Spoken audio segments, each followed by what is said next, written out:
Those stories shortly, but first, new breaking news you saw first in the Metro on the WLBT News app. Yeah, Rankin County man, one of two victims of the notorious Goon Squad in 2023, has been arrested by Louisiana State Police tonight.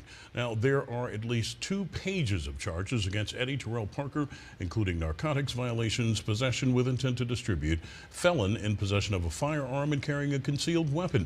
You'll recall Parker and Michael Corey Jenkins were brutally abused by 5 former Rankin County Sheriff's deputies back in 2023. They reached a multi-million-dollar settlement with Rankin County and the Rankin County Sheriff's Department. Tonight, Parker is held in the Madison Parish Jail without bond.